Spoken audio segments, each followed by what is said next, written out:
Bhagavad Gita as it is, Chapter 7, Text 22. Sataya Shraddhaya Yuktas Tasya Radhanamihate Labhate Cha Tataha Kaman Mayaiva Vihitan Hitan.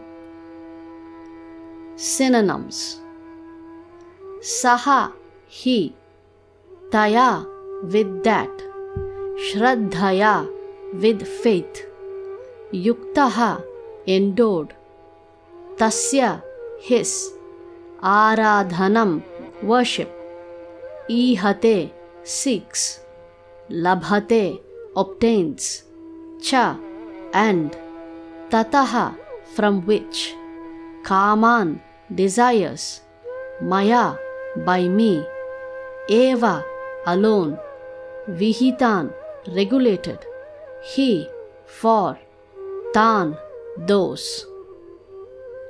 Translation: Endowed with such a faith, he seeks favors of a particular demigod and obtains his desires. But in actuality, these benefits are bestowed by me alone. Purport: The demigods cannot award benediction to the devotees without the permission of the Supreme Lord.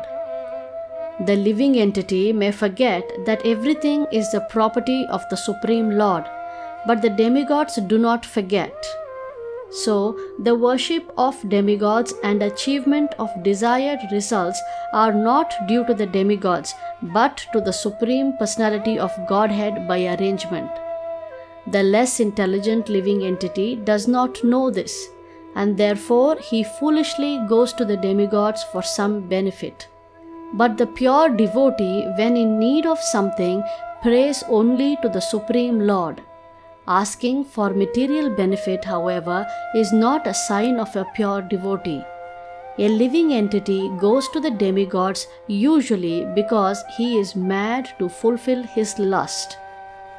This happens when something undue is desired by the living entity, and the Lord himself does not fulfill the desire. In the Chaitanya Charitamrita, it is said that one who worships the Supreme Lord and at the same time desires material enjoyment is contradictory in his desires. Devotional service of the Supreme Lord and the worship of a demigod cannot be on the same platform because worship of a demigod is material and devotional service to the Supreme Lord is completely spiritual.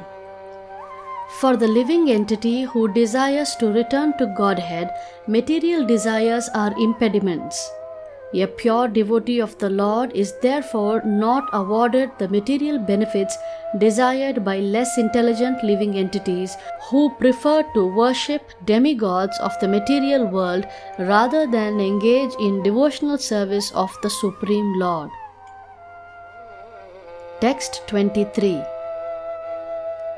Antavat tu phalam tesham tadbhavatyalpamedhasam devan devayajo yanti madbhakta yanti mamapi. Synonyms: Antavat tu, limited and temporary; phalam, fruits; tesham, there; tat, that; bhavati, becomes; alpamedhasam, of those of small intelligence; devan, demigods, planets; devayajaha, worshippers of demigods; yanti, achieve; mat, my; bhaktaha, devotees; yanti, attain; mam, unto me; api, surely.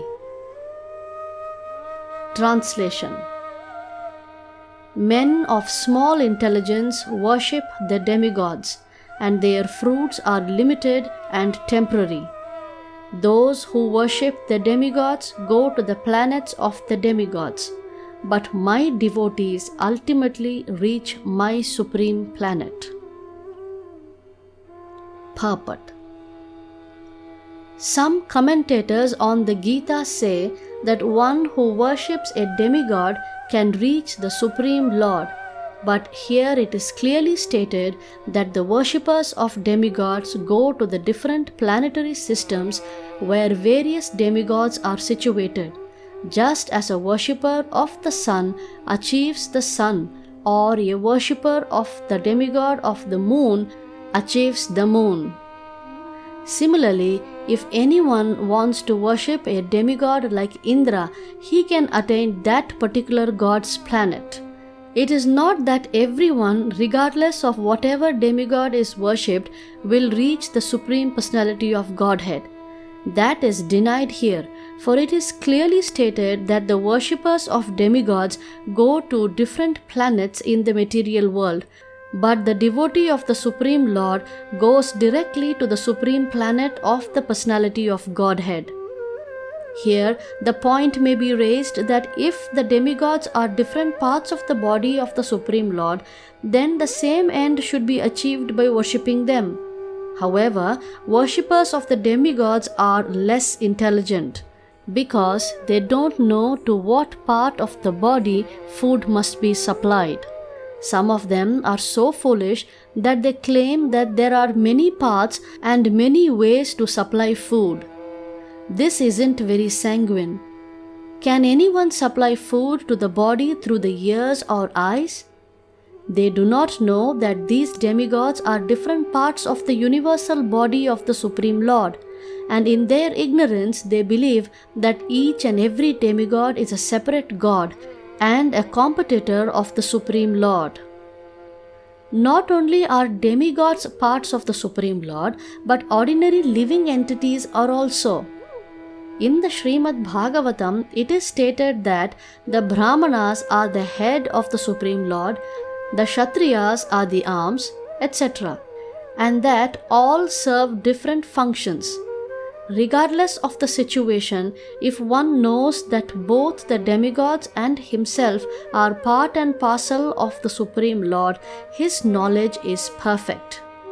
But if he does not understand this, he achieves different planets where the demigods reside.